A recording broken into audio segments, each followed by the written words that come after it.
అందరికీ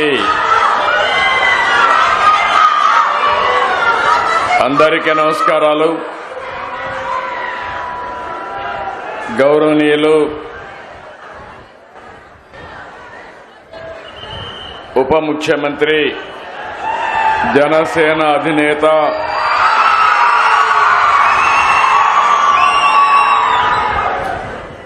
ఎప్పుడు కూడా ఒకటే ఆలోచన, మీరు మంచి పనులు చేయండి, నేను అండగా ఉంటానని మొదటి నుంచి చెప్తున్న వ్యక్తి పవన్ కళ్యాణ్ గారని చెప్పి మీ అందరికీ విజ్ఞప్తి చేస్తున్నాను. అదే మరి గౌరవనీయులు మంత్రివర్గ సభ్యులు నారా లోకేష్ గారికి, బీజేపీ రాష్ట్ర అధ్యక్షులు గౌరవనీయులు పివిఎన్ మాధవ్ గారికి, గౌరవ పార్లమెంట్ సభ్యులు కేశినేని శివనాథ్ గారికి, గౌరవ శాసనసభ్యులు బోండా ఉమామహేశ్వరరావు గారికి,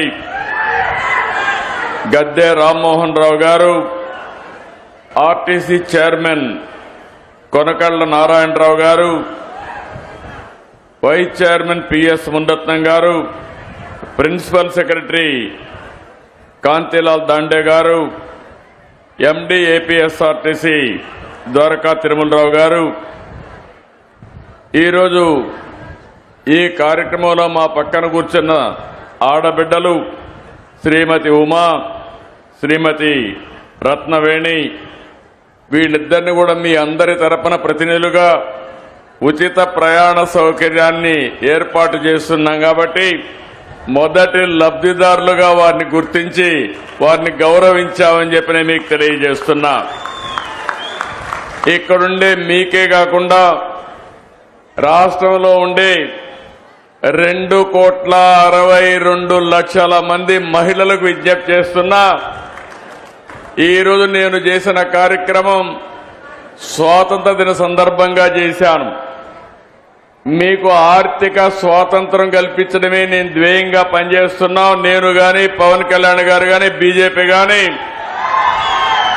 తప్పకుండా మా ఆడబిడ్డలకు మహద్దశ వచ్చే వరకు మీకు మేము అండగా ఉంటామని హామీ ఇస్తున్నా. ఈరోజు మీ ఆనందం చూస్తున్నా. మీ ఆనందం కోసమే మేము పనిచేస్తున్నాం. నేను అందుకనే ఒక మాట చెప్పాం, ఏమమ్మా ఆడబిడ్డలు అందరూ ఆనందంగా ఉన్నారా? అక్కలు చెల్లెళ్ళు ఆనందంగా ఉన్నామంటే ఊరంతా అయినపేట గట్టిగా చప్పట్లు కొట్టి హర్షాన్ని వ్యక్తం చేయండి.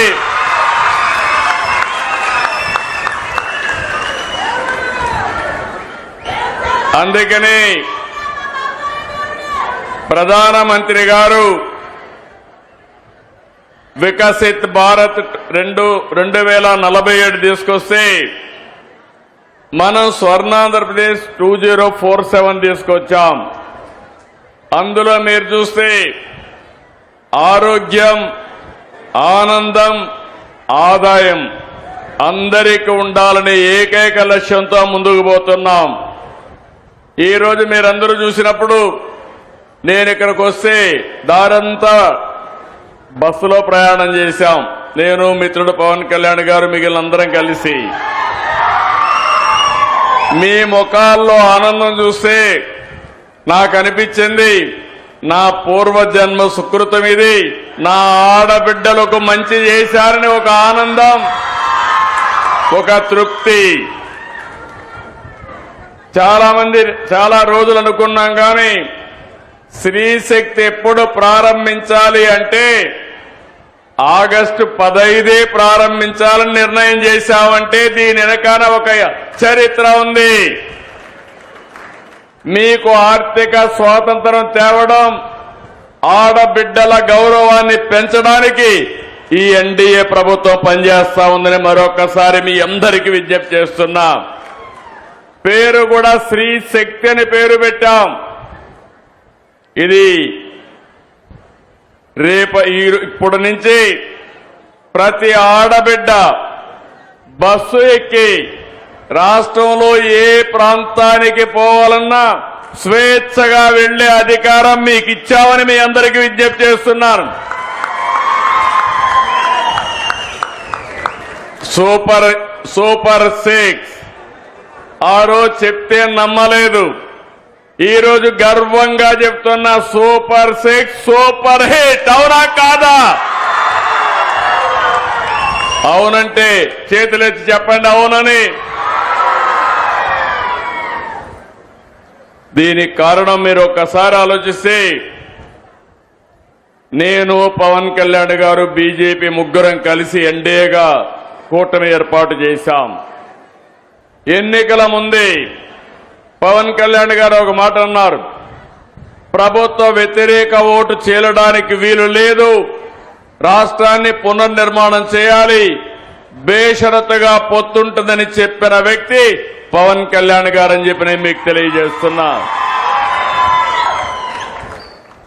అన్ని ఆలోచించుకుని 3 పార్టీలు కూడా మేము ఒకే మాట చెప్పాం, రాష్ట్ర పునర్నిర్మాణం జరగాలి. మీరందరూ కూడా 5 సంవత్సరాలు చాలా ఇబ్బందులు పడ్డారు. నేను అడుగుతున్నా ఇక్కడే వాళ్ళని, 5 సంవత్సరాల్లో ఎప్పుడన్నా నవ్వారమ్మా మీరని అడుగుతున్నా. ఇంట్లో అయినా ఆనందంగా ఉన్నారా అని మిమ్మల్ని అడుగుతున్నా. రోడ్డు మీదకి వస్తే తిరిగి ఇంటికి పోతామని భరోసా మీకుందా అని అడుగుతున్నా. ఈ రోజు హామీ ఇస్తున్నా, నా ఆడబిడ్డల జోలికి ఎవడైనా వస్తే తాట తీస్తా. మీరు నిర్భయంగా ఉండొచ్చు. మీరు ఒకసారి గుర్తుపెట్టుకోవాలి, నాకు మీ మీద ఎక్కడా లేని అభిమానం ఇప్పుడు కాదు, 30 ఏళ్ల నుంచి ఇదే పని చేస్తున్నా. నేను మీటింగుల్లో చెప్పేవాడిని, ఆడబిడ్డల పరిస్థితి చూస్తే చిన్నప్పుడు తల్లిదండ్రుల పైన తల్లి తండ్రి కూడా వీక్ష చూపించేవారు. మగపిల్లలైతే చదివించేవాళ్ళు, ఆడపిల్లలైతే పెళ్లిళ్లు చేసి అత్తవారింటికి పంపించేసేవారు. పెద్ద అయిన తర్వాత భర్త పెత్తనం, సినిమాకు పోవాలన్నా లేకుంటే సరదాగా ఒక షాపింగ్కి పోవాలన్నా పర్మిషన్ తీసుకొని వెళ్ళాలి. భర్తకు మాత్రం పర్మిషన్ లేదు, భార్యకు మాత్రం పర్మిషన్ కావాలి. ఆ తర్వాత మీరు ఆలోచిస్తే, మీ కడుపులో పుట్టిన మీ బిడ్డలు పెద్ద అయిన తర్వాత నీకేంది తెలియదులే, నువ్వు వంటింట్లో ఉండు అని చెప్పేవారు. అప్పుడు నా ఆలోచనే డాక్రా సంఘాలు, మెప్మా సంఘాలను విజ్ఞప్తి చేస్తున్నా. ఆ రోజు నేను ఒక మాట చెప్పాను, గుర్తుపెట్టుకోవాలి, మా ఆడబిడ్డలు తెలివితేటల్లో అందరికంటే ఎక్కువ. ఒక విధంగా చెప్పాలంటే, ఈరోజు మీరు ఆర్టీసీ బస్సుల్లో చూస్తున్నారు. నేను ఆ రోజు ఉద్యోగాల్లో కాలేజ్ సీట్లో రిజర్వేషన్లు పెట్టాను, 33% పెట్టాను. ఆర్టీసీ బస్సుల్లో కండక్టర్లు, డ్రైవర్లు కూడా రిజర్వేషన్లు పెట్టాను. నా ప్రయత్నం ఫలించింది. కండక్టర్లు మాత్రం వచ్చారు, డ్రైవర్లు మాత్రం రాలేదు. తొందరలో ఆర్టీసీలో డ్రైవర్లుగా కూడా మా ఆడబిడ్డలు వచ్చే పరిస్థితి వస్తుంది. తొందరలోనే ఎలక్ట్రికల్ వెహికల్స్ వస్తాయి. స్టీరింగ్ దగ్గర కూర్చుంటే ఆటోమేటిక్గా డ్రైవింగ్ చేసే పరిస్థితి వస్తుంది. కాబట్టి మా ఆడబిడ్డలు పైకి వచ్చే అవకాశం వస్తుంది. ఆ రోజు నేను డాక్రా సంఘాలు పెట్టి అనేక విషయాలు మీకు నేర్పించాను. ఆఫీస్కి ఎట్టబోవాలో చెప్పాను, ఆదాయాన్ని ఎట్ట పెంచుకోవాలో చెప్పాను. మీరు రూపాయి పొదుపు చేయండి, నేను రూపాయి ఇస్తానని పొదుపు ఉద్యమానికి శ్రీకారం చుట్టాం. మీరు ఫైల్స్ తీసుకెళ్తా ఉంటే మగవాళ్ళు ఎగతాళి చేశారు ఆ రోజు. కానీ ఈరోజు నేను గర్వంగా చెప్పగలుగుతున్నా, ప్రతి ఒక్క కుటుంబంలో ఆ కుటుంబానికి ఆర్థిక ఆసరాగా తయారైంది నా తెలుగింటి ఆడబిడ్డలని మరొక్కసారి విజ్ఞప్తి చేస్తున్నా. సుదీర్ఘ ప్రయాణం. మొట్టమొదటిసారిగా ఈ రాష్ట్రంలో మనం గుర్తుపెట్టుకోవాలి, ఆడబిడ్డలకు ఆస్తిలో సమాన హక్కు ఇచ్చిన నాయకుడు నందమూరి తారక రామారావు గారు.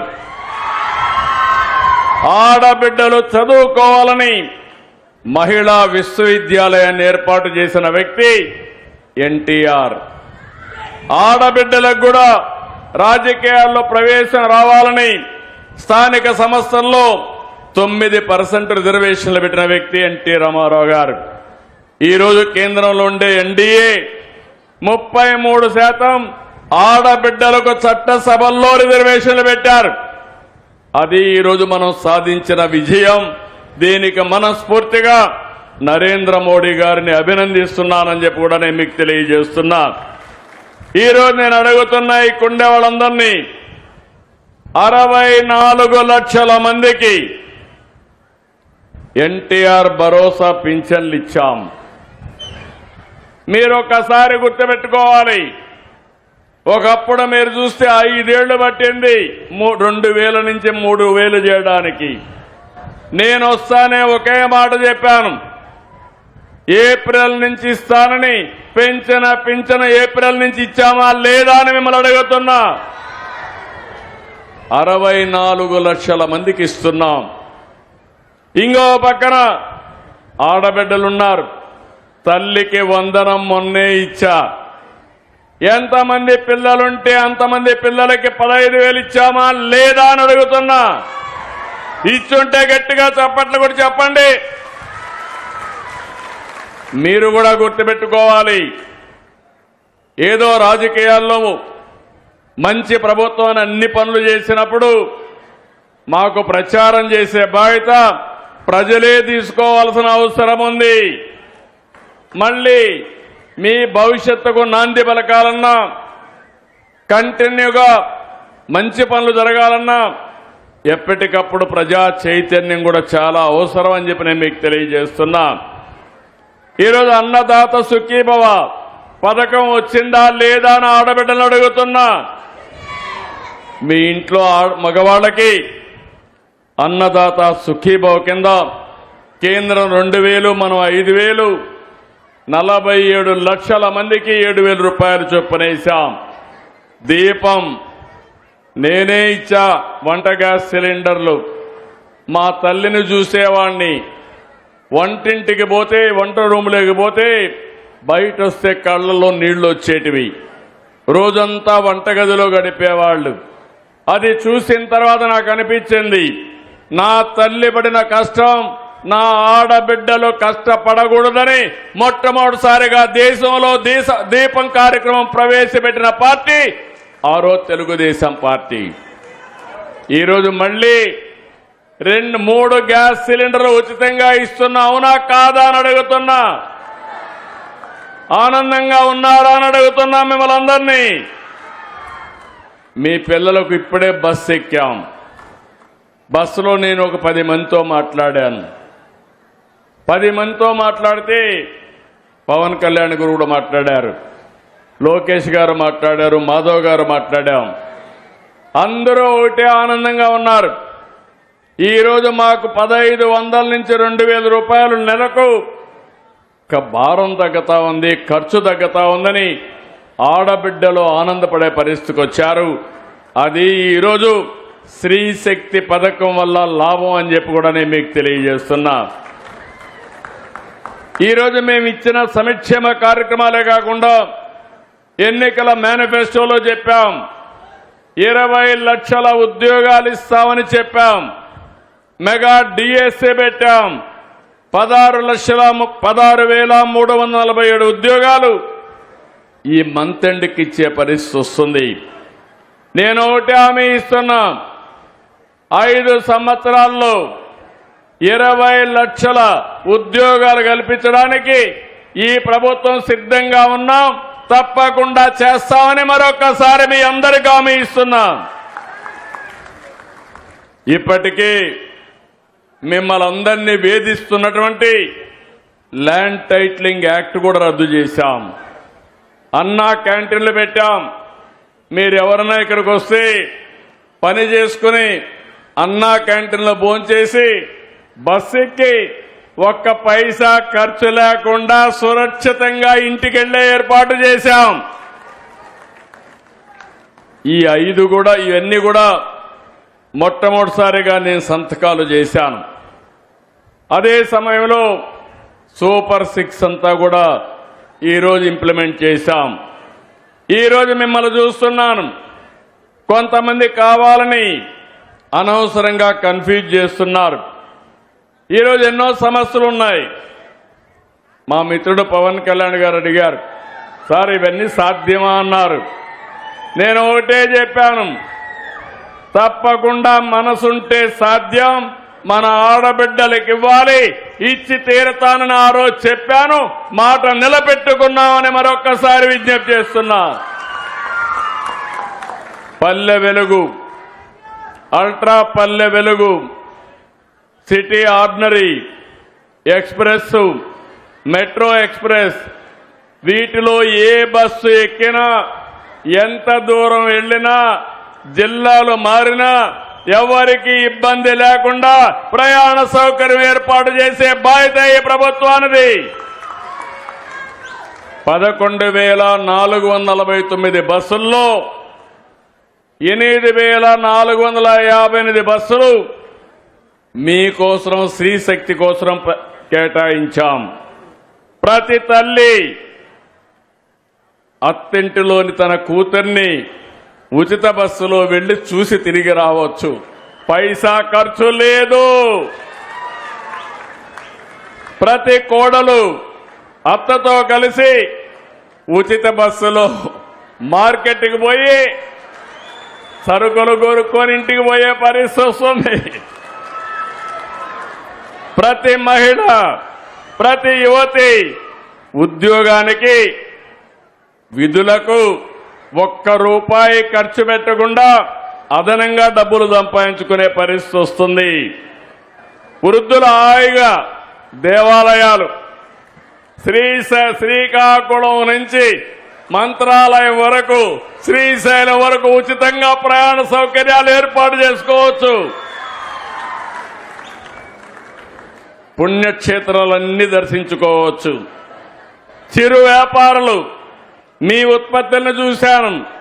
కొంతమంది నాకు చెప్పారు, మేము చేపలు అమ్ముకుంటున్నాం, విజయవాడ నుంచి కొన్ని వస్తువులు తీసుకుపోయి అమ్ముతున్నాం, ఈరోజు మాకైతే రోజుకు ₹100 బస్ ఛార్జీలు అవుతాయి, అది మిగులుతుందని వాళ్ళు చెప్పినప్పుడు చాలా సంతోషం కలిగింది.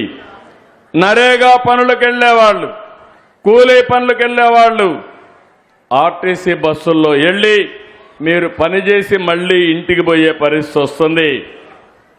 నేను ఎన్నోసార్లు చెప్పాను, అనేక కార్యక్రమాలు తీసుకొచ్చాం. ఈరోజు ఈ కార్యక్రమం ద్వారా 2,62,00,000 మంది మహిళలకి లబ్ధి చేకూరే ఏకైక కార్యక్రమం ఈ యొక్క స్త్రీశక్తి అని చెప్పి కూడా నేను మీకు తెలియజేస్తున్నా. దీనికి డబ్బులు అవుతాయి, పర్వాలేదు, మీ ఆశీస్సులు ఉన్నాయి. మీ ఆశీస్సులున్నంత వరకు కొండనైనా బద్దలు చేసే శక్తి ఎన్డీఏ ప్రభుత్వానికి ఉంది.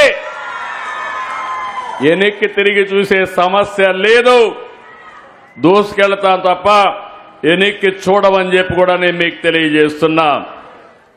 ఈరోజు కొన్ని చూస్తే బస్సులు మేము గుర్తింపు కోసం ఎంతమంది వచ్చారో లెక్కేసుకోవడం కోసం బోర్డింగ్ పాయింట్ నుంచి గమ్యం వరకు ఎంత దూరం వెళ్తారో జీరో టికెట్ కింద దీన్ని అందరికీ ఇష్యూ చేస్తున్నాం. ₹1 కూడా ఎక్కడ పే చేయొద్దండి, చాలా స్పష్టంగా ఉండండి. ఇది ఒక అన్నగా మేమిచ్చే మీకు ఒక వరం, ఒక కానుకని మరొకసారి నా ఆడబిడ్డలందరికీ విజ్ఞప్తి చేస్తున్నా. ఒకప్పుడు ఆర్టీసీ బస్సుల్లో నేను కొన్ని సీట్లు మీకు రిజర్వ్ చేసి పెట్టాను. ఈరోజు ఉచితంగా ప్రయాణ సౌకర్యం ఏర్పాటు చేస్తున్నాను. ఇంకో పక్క ఈరోజు జీరో ఫేర్ టికెట్ మీరు ఎక్కడికక్కడ వాళ్ళు ఇస్తారు, మీకు ఒక అవగాహన వస్తుంది. అది తీసుకొని మీ ఆధార్ నెంబర్ కానీ అథెంటికేషన్ కోసం ఏ నెంబర్ ఇచ్చినా అది సరిపోతుందని చెప్పి కూడా నేను మీకు తెలియజేస్తున్నాను. ఈరోజు మీరు ఆసుపత్రికి పోయేవాళ్ళు కానీ, స్కూళ్ళకు పోయేవాళ్ళకి కానీ, కాలేజీలో పోయే వాళ్ళకి కానీ, ప్రభుత్వ కార్యాలయాలకు పోయే వాళ్ళకి కానీ, మార్కెట్ కోసం పట్టణాలకు వెళ్ళే వాళ్లకు ఇది చాలా ఉపయోగపడుతుంది. అయితే ఈరోజు అన్ని ప్రికాషన్లు తీసుకున్నాం. ఎందుకంటే ఉండే బస్సులన్నీ కూడా ఆపరేషన్లో పెట్టాం. అన్ని బస్సుల్ని కండిషన్లో ఉంచాం. అదే సమయంలో 4-5 రివ్యూ మీటింగులు కూడా పెట్టి డిపార్ట్మెంట్ని అప్రమత్తం చేశాం. ఎక్కడ ఏ బస్సు నిలవడానికి వీలు లేదు. ఒకవేళ ఎక్కడన్నా ఇది వస్తే ఇమ్మీడియట్గా రిపేర్ చేయడానికి కూడా పర్యవేక్షణ కోసం మనుషులు పెట్టాం. బస్సులన్నిటికీ ఎక్కడ బయలుదేరుతుంది, ఎక్కడుంది, ఇవన్నీ కూడా మీ సెల్ ఫోన్లోనే మీరు చూసుకునే విధానానికి శ్రీకారం చుట్టామని చెప్పి కూడా నేను మీకు తెలియజేస్తున్నా. ఇది రియల్ టైం ట్రాకింగ్ సిస్టమ్ కూడా తీసుకొచ్చాం. దీనివల్ల ఎక్కడా ఇబ్బందులు లేకుండా చేస్తామని కూడా హామీ ఇస్తున్నా. ఈరోజు ఇంకొక పక్కన 129 డిపోలు ఉన్నాయి, 423 బస్ స్టేషన్లు ఉన్నాయి, 4 జోనల్ వర్క్షాపులు ఉన్నాయి. అన్ని వ్యవస్థలను బలోపేతం చేశాం. నేను ఒకటే ఆర్టీసీ సిబ్బందికి, మేనేజ్మెంట్కి విజ్ఞప్తి చేస్తున్నా. మా ఆడబిడ్డలకు ప్రయాణ సౌకర్యం ఏర్పాటు చేస్తున్నాం. ఇబ్బందులు లేకుండా నడిపే బాధ్యత మీదని మరొకసారి వారికి విజ్ఞప్తి చేస్తున్నాను. మీరు ఫెయిల్ అయితే నేను మాత్రం రోడ్డు మీదకే వస్తా. ఆ విషయం కూడా ముందుగానే అప్రమత్తం చేస్తున్నా. ఆ పరిస్థితి రానియరని చెప్పి నేను మా వాళ్ళని కోరుతున్నాను. ఈరోజు నేను ఒకటే ఆలోచిస్తున్నాను. మా ఆడబిడ్డలకి ఉచిత ప్రయాణ సౌకర్యం శ్రీశక్తి ద్వారా ఇస్తూనే ఆర్టీసీలో కూడా డబ్బులు సంపాదించే మార్గాలు ఆలోచిస్తున్నా. లేకపోతే డబ్బులు లేకపోతే రాబోయే రోజుల్లో బస్సులు కూడా తిరగవు. అందుకనే మీరు ఒక్కసారి చూస్తే రాబోయే రోజుల్లో పార్సల్ సర్వీస్ని కానీ, ఇక్కడ బ్రహ్మాండమైన బిల్డింగ్లు ఉన్నాయి. ఈ బిల్డింగ్లన్నింటిలో కానీ కమర్షియలైజ్ చేసుకుంటే ఎక్కువ రెంట్లు వస్తాయి. అలాంటి యాక్టివిటీస్ చేయడం కానీ, ఓనర్స్ ఆర్టీసీ ఉంటారు కానీ ఆదాయం వచ్చే మార్గాలు కూడా చూస్తామని చెప్పి నేను మీకు తెలియజేస్తున్నా. భవిష్యత్తులో నాకు ఒక కల ఉంది, ఒక ఆశయం ఉంది. ఇప్పటి నుంచి ఏ బస్సు కొన్నా ఎలక్ట్రికల్ వెహికల్సే బస్సులే కొంటాం. ఆ బస్సులు కూడా ఏసీ బస్సులే కొంటామని మీ అందరికీ విజ్ఞప్తి చేస్తున్నా. ఒక రోజున ఈ బస్సులన్నీ ఏసీ బస్సులుగా మారితే దర్జాగా మా ఆడబిడ్డలు పబ్లిక్ ట్రాన్స్పోర్ట్లు ఎక్కడికి కావాలన్నా తిరిగే పరిస్థితి వస్తుందని చెప్పి కూడా నేను మీకు తెలియజేస్తున్నా. ఇక్కడికి వచ్చినప్పుడు నేను ఒకటే ఆటో డ్రైవర్లు కూడా విజ్ఞప్తి చేస్తున్నా. వాళ్ళ కష్టాలు కూడా ఉంటే నేను అన్ని ఆలోచిస్తున్నా. ఈ ప్రభుత్వం అందరి ప్రభుత్వం.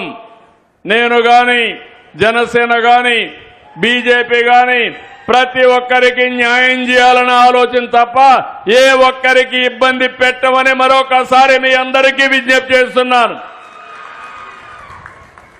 నేను ఆడబిడ్డల కోసం ఈ కార్యక్రమం చేశాం. అదే సమయంలో ఆటో డ్రైవర్లకు ఏదైనా సమస్యలు వస్తే కేబినెట్ సబ్ కమిటీ కూడా వేసాం. అవన్నీ కూడా స్టడీ చేసి వాళ్ళకు కూడా న్యాయం చేస్తాం. ఈరోజు ఇదే కాకుండా ఇంకొక పక్క మీరు ఒకసారి చూస్తే అనేక కార్యక్రమాలు ఆడబిడ్డలకు చేశాం. డాక్రా రుణమాఫీ చేశాం. పసుపు కుంకుమ కార్యక్రమం తీసుకొచ్చాం. ఆడబిడ్డ ఆత్మ గౌరవం పెరగడానికి మరుగుదొడ్ల నిర్మాణం పెట్టాం. గర్భిణీలు బాలింతలకు పౌష్టికాహారం తీసుకొచ్చాం. బేబీ కిట్లు ఇచ్చాం. తల్లి బిడ్డ ఎక్స్ప్రెస్ పెట్టాం. ఇలాంటి కార్యక్రమాలు చాలా కార్యక్రమాలు చేశాం. ఆ రోజు నేను చేసిన కార్యక్రమాల తర్వాత 4వసారి ముఖ్యమంత్రి అయిన తర్వాత నా ఆడబిడ్డల్ని పారిశ్రామికవేత్తలుగా తయారు చేయడానికి డాక్రాలో, మెప్మాలో ఎంఎస్ఎంఈలకు ప్రాధాన్యత ఇస్తున్నాం. అంతేకాదు రాబోయే రోజుల్లో 1,00,000 మంది డాక్రా సంఘాల్లో మెప్మా సంఘాల్లో పారిశ్రామికవేత్తలుగా తయారు చేసి ఒక శక్తివంతమైన మహిళా శక్తిగా తయారు చేస్తాం. నేను ముందే మీకు చెప్పాను, ఒకప్పుడు రాష్ట్రంలో నేను కూడా చాలా బాధపడ్డాను. ఒక పక్క గంజాయి, ఒక పక్క డ్రగ్లు. దీంతో ఎవడైనా డ్రగ్ తీసుకున్న వాడికి, గంజాయి తాగిన వాడికి తల్లి భార్యకు వ్యత్యాసం తెలియదు. అలాంటి అగత్యాలు చూశాం. ఈరోజు ఈగలనే వ్యవస్థను పెట్టి రాష్ట్రంలో గంజాయిని వీలైనంత వరకు నిర్మూలించాం. ఒకటే హామీ ఇస్తున్నా, ఎవడైనా సరే గంజాయి అమ్మినా, డ్రగ్స్ అమ్మినా అదే చివరి రోజు వారికి మరొక్కసారి హెచ్చరిస్తున్నా. మా ఆడబిడ్డలందరికీ హామీ ఇస్తున్నా, ఎవరైనా మీ జోలుకొస్తే నేను అందులో బాధితుడిని. ఆడబిడ్డలు అవమానం చేసినప్పుడు ఇంట్లో వాళ్ళు ఏ విధంగా బాధపడతారో చూశా. మా మిత్రుడు పవన్ కళ్యాణ్ గారు కూడా ఆ బాధ అనుభవించాం. ఇవి తెలిసిన వ్యక్తులం. అందుకే ఏ ఆడబిడ్డ క్యారెక్టర్ అసాసినేషన్ కింద అవమానం చేసే పరిస్థితి ఎవడొచ్చినా సోషల్ మీడియాలో కానీ ఎక్కడ చేసినా వదిలిపెట్టనని మరొక్కసారి హెచ్చరిస్తున్నా. నేను అడుగుతున్నా ఈ కొండే మిమ్మల్ని అందరినీ, ముందుకి ఇప్పటికీ పరిస్థితులు మారాయా లేదా అని అడుగుతున్నా. మారాయంటే చేతుల పైకి చెప్పండి, మారాయా లేదా? మీలో ధైర్యం వచ్చిందా లేదా? అందుకే వాళ్ళని ఒకటేసారి హెచ్చరిస్తున్నా, తమాషా అనుకోవద్దండి. ఇక్కడ ఎన్డీఏ ప్రభుత్వం ఉంది. తెలుగుదేశం, జనసేన, బీజేపీ కలిసి ఉన్నాం. ఎవడైనా తోక దిప్పితే తోక కట్ అయిపోతుందని మరొక్కసారి హెచ్చరిస్తున్నా. ఏ కార్యక్రమం చేసినా ఇంత మునిపి లోకేష్ గారు కూడా ఒకటి రెండు విషయాలు చెప్పారు. తప్పకుండా అవన్నీ కూడా ఎగ్జామిన్ చేస్తాం. ఎగ్జామిన్ చేసి ఆడబిడ్డల భద్రతకు ఏదైనా సమస్యలుంటే అలాంటి పైన ప్రత్యేకమైన చట్టాన్ని తేవడానికి కూడా ఈ ప్రభుత్వం ఏ మాత్రం కూడా వెనకడుగు ఇయ్యమని చెప్పి కూడా నేను మీకు తెలియజేస్తున్నా. అదే మరిగా ఆర్టీసీ సిబ్బందిని కూడా ఒక్క విషయం ఈ సందర్భంగా కోరుతున్నా. బిగినింగ్లో మా ఆడబిడ్డలు ఉత్సాహంగా వచ్చి బస్సుల్లో ఎక్కినప్పుడు ఓసారి అమితమైన ఉత్సాహంతో కూడా ఉంటారు. అలాంటప్పుడు మీరు కూడా ఓపికగా ఉండండి. ఆడబిడ్డలు మీరు కూడా గుర్తుపెట్టుకోవాలి, డ్రైవర్ని, కండక్టర్ని గౌరవిస్తే తప్ప మనం సుజావుగా ప్రయాణం చేయలేము. ఈ రెండు కూడా చేయాల్సిందిగా నేను కోరుకుంటూ, చేస్తారని చెప్పి ఆశిస్తూ నేను ఒక్క విషయం చెప్పాలి. ఈ కార్యక్రమాన్ని ఫెయిల్ చేయడానికి చాలా మంది ప్రయత్నం చేస్తున్నారు. నేను ఏది మంచి చేయాలంటే నేను యజ్ఞం మారిగా రాత్రింబగళ్ళు కష్టపడి చేస్తున్నా. ఈరోజు మనకు ఆర్థిక ఇబ్బందులు ఉన్నాయి. అన్ని వ్యవస్థలు విధ్వంసం అయిపోయినాయి. మీరు చూశారు మొన్నటి వరకు అమరావతి ఎంత దుర్మార్గం అంటే 29,000 మంది రైతులు 34,000 ఎకరాలు భూమి ఒక్క పైసా తీసుకోకుండా ఈ ప్రభుత్వం పైన నమ్మకంతో ల్యాండ్ పూలింగ్లో ఇచ్చారు. అలాంటి ప్రాంతాన్ని శ్మశానం అన్నారు, ఎడారిగా చేశారు. ఇది ఎడారి కాదు, భవిష్యత్తులో ఒక సుందర నగరంగా తయారు చేసే బాధ్యత మాదని ఈరోజు ముందుకు తీసుకుపోయాం. కేంద్రం సహకరించారు. 15,000 కోట్ల రూపాయలు ఆర్థిక సహాయం వచ్చేట్టుగా చేశారు. పనులన్నీ అవుతున్నాయి. పోలవరం ఆ ప్రాజెక్టు మనందరికీ అవసరం. సాగునీరు, త్రాగునీటి సమస్య పరిష్కారం కావాలంటే పోలవరాన్ని పూర్తి చేసుకోవాలి. అదే తెలుగుదేశం ప్రభుత్వం అధికారం ఉంటే 2020కి పోలవరం పూర్తయ్యేది. డయాఫామ్ వాల్ పూర్తిగా కొట్టుకొంబోయేటిగా చేశారు. అన్ని సమస్యలను పరిష్కారం చేశాం. మళ్ళీ దాన్ని ట్రాక్లో పెట్టాం. వీలైనంత తొందరలో పోలవరం కూడా పూర్తవుతుంది. కేంద్రం 11,500 కోట్ల రూపాయలు పోలవరానికి నిధులు ఇచ్చే పరిస్థితికి వచ్చారు. ఇంకో పక్క విశాఖపట్నం ప్రధానమంత్రి గారు స్వయంగా కలుగజేసుకుని విశాఖపట్నం స్టీల్ ప్లాంట్ కాపాడడానికి 12,500 కోట్ల రూపాయలు ఇచ్చారు. ఇది కాకుండా విశాఖపట్నంలో రైల్వే జోన్ శాంక్షన్ చేశారు. నిన్నే ఆంధ్రప్రదేశ్కి సెమీ కండక్టర్ ఇండస్ట్రీ ఇచ్చారు. కేంద్రం అన్ని విధాలా సహకరిస్తా ఉంది. నేను ఒకటే మీ అందరికీ హామీ ఇస్తున్నా, ఈ ప్రభుత్వం మీ అందరి ప్రభుత్వం, మీకు అండగా ఉండే ప్రభుత్వం. అయితే మీరు చేయాల్సింది ఏ కార్యక్రమాలు అయితే మేము చేస్తున్నామో దాన్ని పూర్తిగా సహకరించే బాధ్యత మీ అందరిదని విజ్ఞప్తి చేస్తున్నా. నిన్ననే పులివెందల్లో జడ్పీటీసీ ఎన్నిక జరిగింది. కొంతమంది నాయకులు నన్ను విమర్శిస్తున్నారు.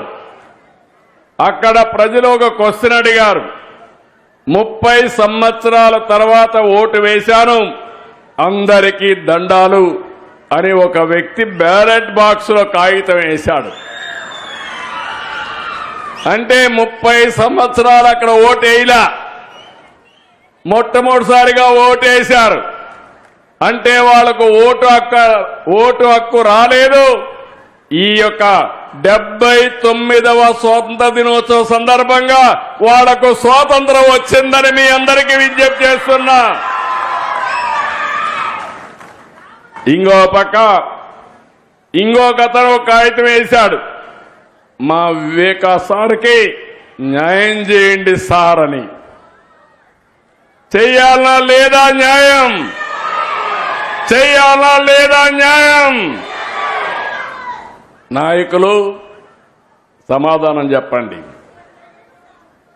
నేను ఒకటే చెప్తున్నా మీ అందరికీ, కొంతమంది నేరస్తులు, కరుడుగట్టిన నేరస్తులు రాజకీయ ముసుగులో వచ్చి సమాజాన్ని అతలాకుతలం చేయాలనుకుంటున్నారు.